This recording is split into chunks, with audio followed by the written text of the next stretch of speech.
Hello, welcome, and annyeong shalom. It's your boy Jake back again, aka Korean Jew Trading, and it's been a while since I've done an undervalued gem video. I'm here with the legendary Chris Black. How you doing today, Chris? Good, yourself? Yeah, I'm doing fantastic. This is kind of like really nostalgic for me because the last time we teamed up on an undervalued gem, we were covering a coin called Lux Coin. Today we're covering a coin called Lux Core. It's slightly different. It's actually the same coin, but a lot has changed since way back when in November when this little gem was at 300K, 300,000 market cap. So before we go forward, we're just going to let you know this is research. This is our own opinions, but it's not financial advice. So always do your own research on your own.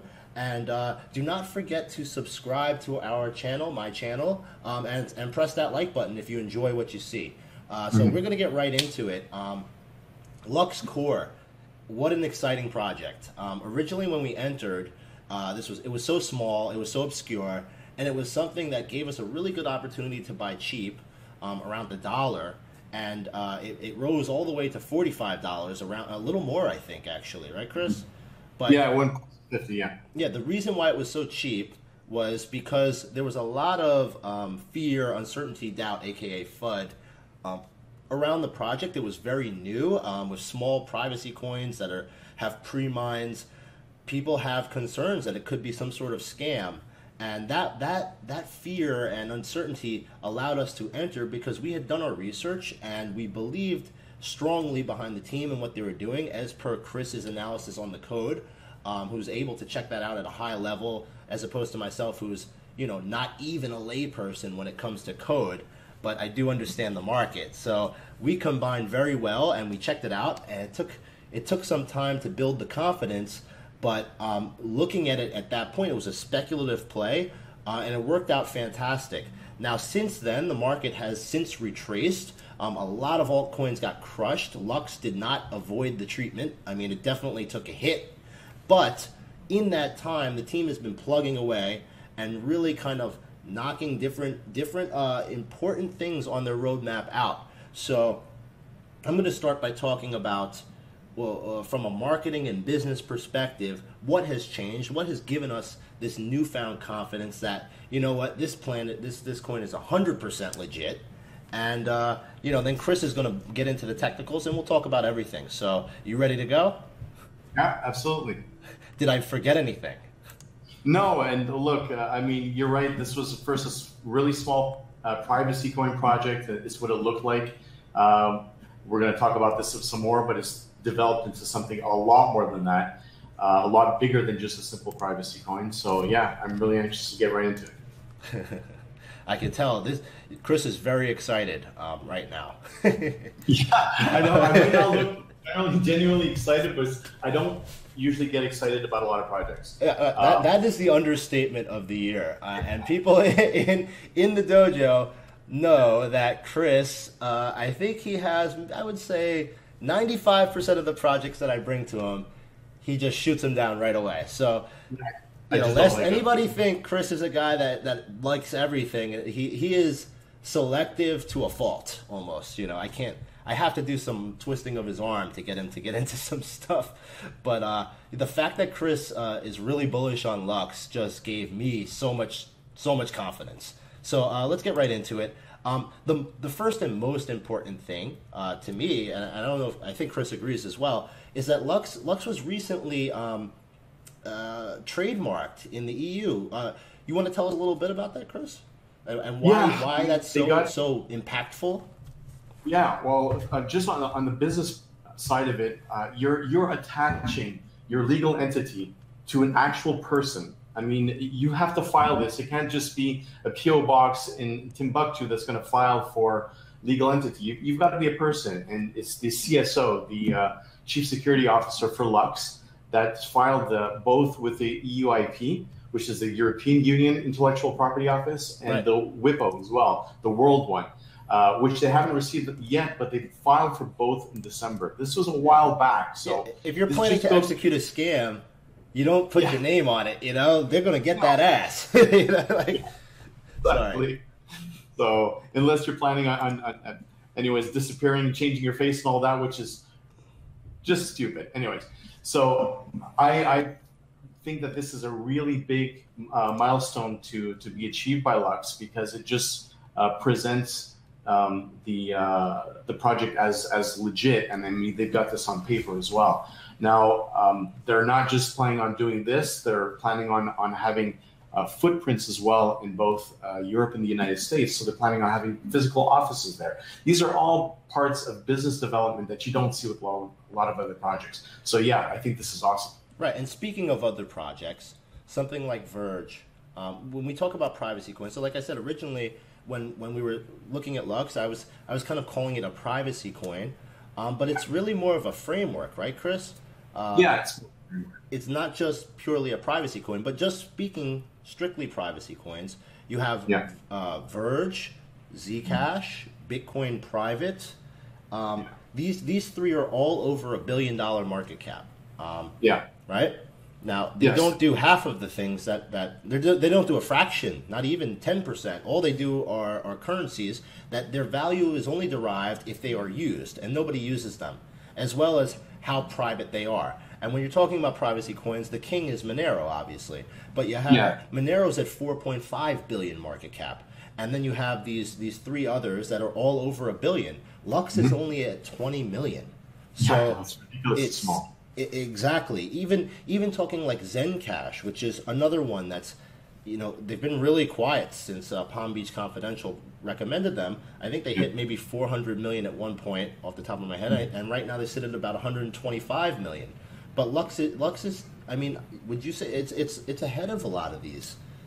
Look, Verge, let's just talk about Verge for 2 seconds. I'm going to get a lot of heat for this, a lot of hate, because they have a huge cult following. That's part of why it's $1 billion. But exactly. But there's no fundamentals behind it. I say it very often in the dojo, it's a copy of a copy of a joke of a copy. Shots fired. It's Bitcoin that became Litecoin, that became Dogecoin, that became Dogecoin Dark, and which was rebranded into Verge. They've got nothing else. I mean, they've got the Verge protocol, the Wraith protocol that they were supposed to bring out. That's one milestone. I mean, you can get one milestone, right? In the legit project, well, they can't even do that. So, I remember that last year we were talking about it. Just kept getting pushed back. But anyway, you know what? Now that I'm thinking about it, Verge. So why did Verge go 20x in a week? Somebody on Twitter was talking about it and promoting it and saying it was going to the moon, and that somebody is the legendary John McAfee. Now, say what you want about the guy, but at the end of the day, he is an ambassador for crypto and Bitcoin. And if he were to drop, I always say this, if he were to drop dead right now, nobody could say he didn't get his money's worth. You don't have to agree with what he does in his life, but at the end of the day, there is a level of admiration that I hold for people that kind of just do what they want to do. But at the end of the day, the reason why I'm talking about McAfee is because last week it was announced that he has been added as a senior advisor to Lux. I mean, for a $20 million cap coin to get like that, like John McAfee, I mean, it lends credibility to the project, no matter how you cut it. Period. People say Absolutely. that, right? Yeah, I mean, John McAfee is name recognition. Yeah, say what you want about the guy. He is transparent. He's unapologetic, and I respect that. He goes off the deep end sometimes. I even tweeted about it not too long ago. He goes off the deep end, sure, but it's being boring is not necessarily quality, especially in a pioneer space such as crypto. Right. So I think this is just a really good ad. He's going to be able to give a lot of connections for the Lux project. This is just good news. I don't see anything bad about it. Right. He also lends, his connections. And speaking of which, Lux is still only on one somewhat legitimate exchange, that being Cryptopia. I know they are working very hard to get listed on a tier 1. And, having John McAfee on as an advisor, that might help you. Wouldn't you say? Yeah, absolutely. I mean, he is as I said, say whatever you want about the guy. He has done most in a month than most people do in their lifetimes. So the guy's an accomplished businessman. So he's going to help the Lux team go. I'm sure he's got a healthy stack of Lux coins, right? So he does want those coins to mature. Sure, and Yeah, self-interest in there. and talking about TV, they also released that they will be featured on Fox Business as well as CNN. Just bringing more publicity to a coin that's at 20 million cap is never a bad thing. So No. this is from like the marketing business perspective. I remember, and this is a question I still get to this day, because their circulating supply is severely low. I mean, it's like there's like 1 million tokens in circulation, but they do have a max supply, and that's because the blockchain needs staking to run, and a lot of those tokens will be rewarded for staking. And if you don't know about staking, there's a lot of information on it, but basically what you're doing is you're holding your tokens in a wallet and therefore receiving a dividend. And a dividend, I guess. You're going to get a little bit of Lux depending on how many tokens you're holding. Then the next level would be the master nodes, which requires about 16,000 Lux. So it's a significant investment. But since the rebrand and the new wallet, which we'll cover in a second, the masternode rewards are actually 10 times as more profitable than they were in the past. One of the things that people were concerned about was that masternodes were barely giving more than staking. So now the reward for holding on to 16,000 Lux tokens is actually huge. Is significantly grown. So that what that does is that incentivizes people to first up lock up those master nodes, and now for each node running, it makes the system stronger, and in turn takes those tokens out of circulation. But to address the large circulation, I believe they do have another token burn coming up in the near future, which is also a fantastic catalyst, wouldn't you say? Yeah, it would.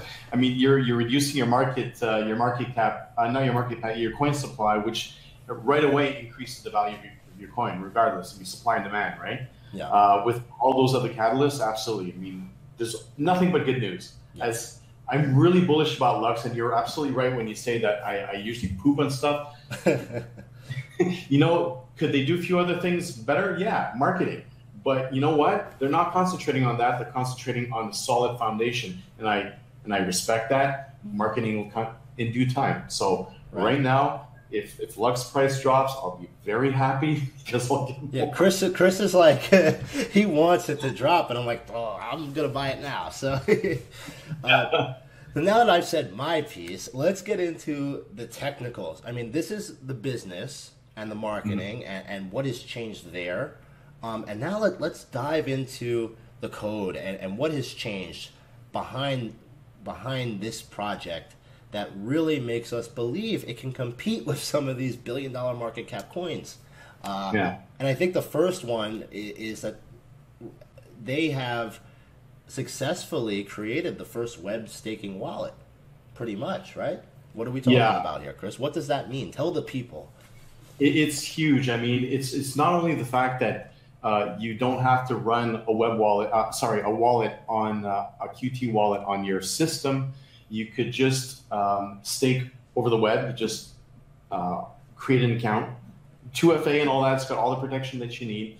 Of course, you have to trust the networks, but that's going to be with anything in life. So at a certain point, you gotta just trust it. If they wanted to screw you, they could have done something with the QT code as well and just steal your coins that way. So I'll trust them that if the QT wallet is good, so is the web wallet. So yeah, you create it there. You can also extract your private keys from there. So you do own the address. It is yours. So important. Yeah, and you send your coins there. You don't have to do anything at all. You don't have to mess with your inputs. You don't do anything. It just stakes for you. It doesn't get easier than that. So one, adoption, it makes it incredibly easy to hold Lux and to actually get rewarded for holding Lux. So two, yeah, go ahead. Sorry. No, you go. I'm sorry.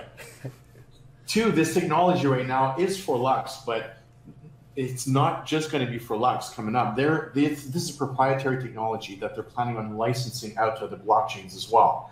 So, and how do these other blockchains pay for licensing, getting the license for the service? Well, they pay in Lux. So it's going to further augment the whole value of the project. Yeah. So yeah, I love this. It's really the greatest thing that came out for web wallets. since I've been in this space.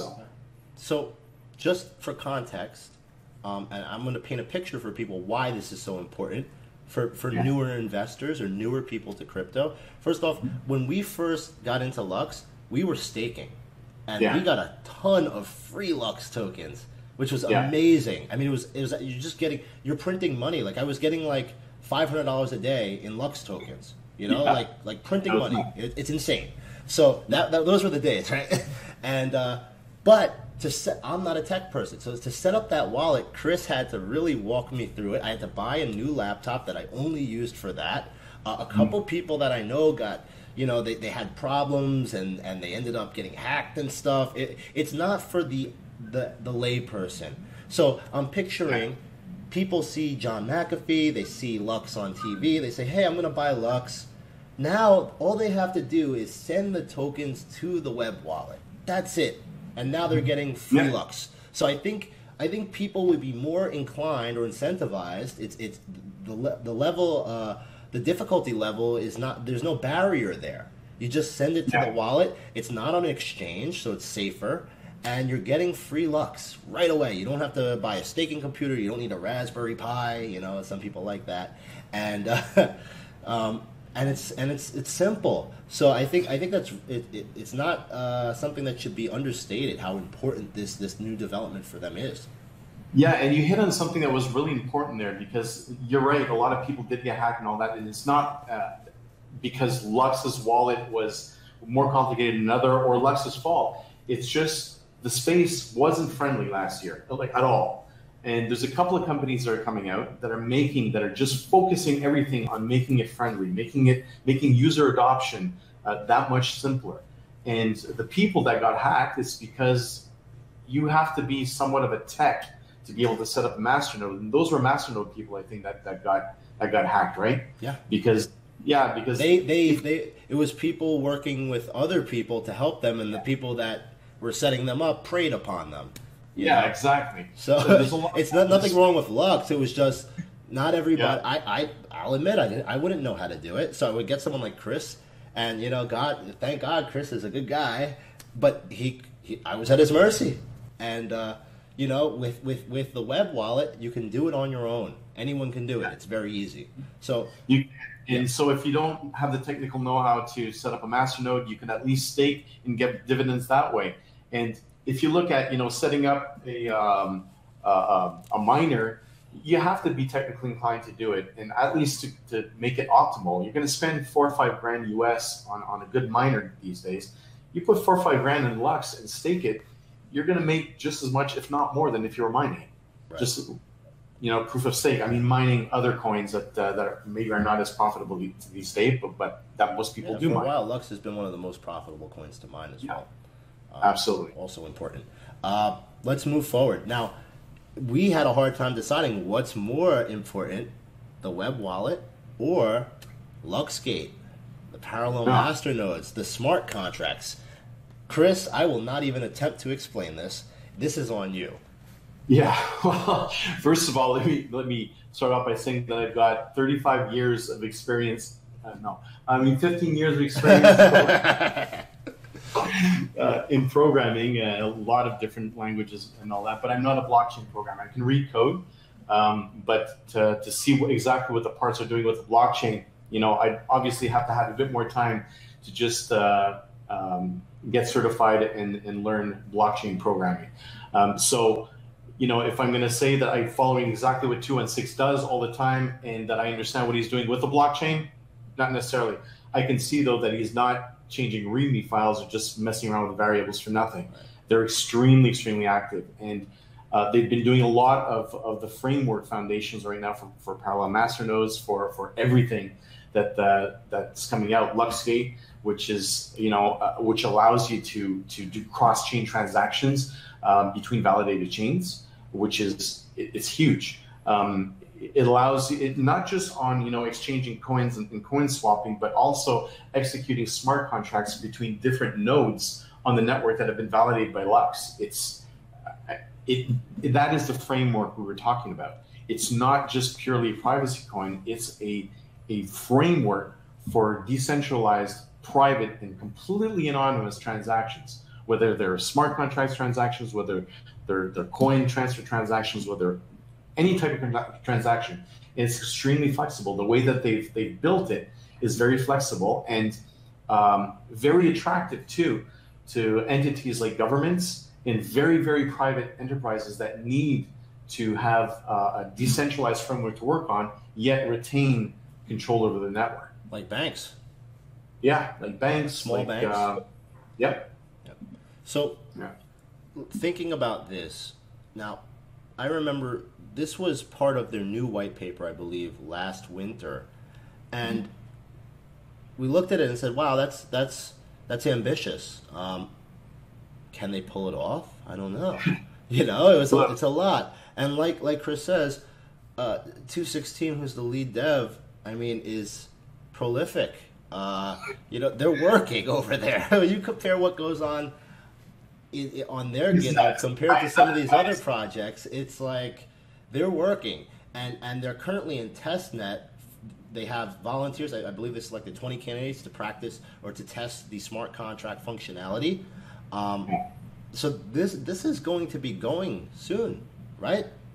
Yeah, I mean, I get a lot of pings. I stopped being subscribed to a lot of these dev channels, especially 216's dev channel on GitHub, because my phone battery would die probably. Spam.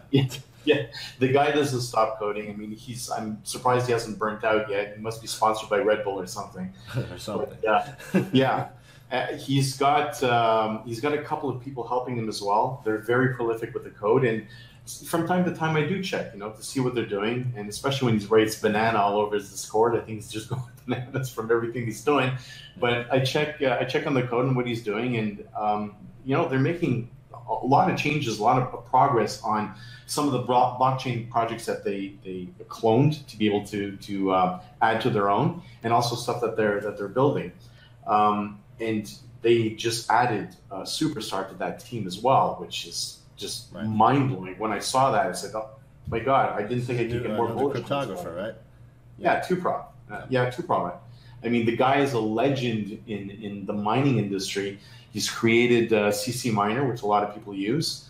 Even people that haven't mined or just starting to learn about it, they know who this guy is because he's so big. I think it's almost as big as, or I would say even as big as McAfee, because if you look at the business side, McAfee is a huge ad. They also, on the business side, they also added some really solid community members as well. Yeah. Yeah. And if you look at the fundamental side and the technical side, T-Provide, I mean, you can't go wrong with a name like that. It's fantastic. Lastly, my thought is this. So they were able to execute on the web wallet, first of its kind. Mm-hmm. Yeah. Now they're in testnet on LuxCade. Yeah, right? NPMN. Yeah, and parallel masternodes. Yeah. They also have Lightning Network, Atomics. These are SegWit. These are things in the future, but being that they're not always on time. But this is a really ambitious project, and thus far they've nailed everything. Is that a fair statement? They haven't scrapped and said, "Hey, we give up. We can't do this." They're doing it. They haven't hit their milestones on time, but they've hit all of their milestones. They've pushed a few back to prioritize others, but they haven't been forgotten. The ones that did were just no longer fit with the project. But I mean, they've added more than they've taken off, and they're working their butts off. I mean, they're adding a lot to this project, a lot of value to this project. The community is extremely active as well on their Discord. It's they just haven't stopped. There's a lot of these projects that did a huge boom off the start, and then they just kind of waned off. These guys are ramping up. I mean, so the big question, and I'm sure everybody's going to message me on Twitter and everywhere, and they all want to know how undervalued is Lux, and what is your target for market cap at some point by the end of 2018? Where do you think it goes? Well, look, I said Q2 2018, $100 million market cap, right, for the project. So that's a 5x. Yeah, I might be wrong on that, and might just be pushed off a We little have bit. 2 months, and it certainly Yeah, seems like alt season is picking up. I do yeah. not think that you will be wrong. I think it will Well, get to 100 million cap, but at some point in Q2, easily. I'm telling yeah, you, I think so. That's how I feel. But awesome. But I will also go on the record to say that it's going to surpass the 200 by the end of this year. 200 by the end of the year. So that's a 10x. Surpass, yeah. I'm Yeah. a little bit more optimistic. Well, you know me. But I'll go with you on that. I think we could see 500. That's where I stand, to be honest. And I Are think you asking me if it's worth that? In spades, absolutely. I think it's worth even more so than with that. the tier one exchange, John McAfee, of course myself. I am one of their biggest supporters. You know, anything could happen. So Yeah. I think that's about it. We've said a lot. We covered a lot in this video. Always, Chris. Always a pleasure. Same here. This is kind of like we could have just did this and not recorded it. It was a lot of fun for me. And if you guys enjoyed this video, please subscribe. Give me some support and smash that like button. All right. I have more videos coming. Stay tuned and have a great day, night, whatever. Talk to you soon. Take care, guys.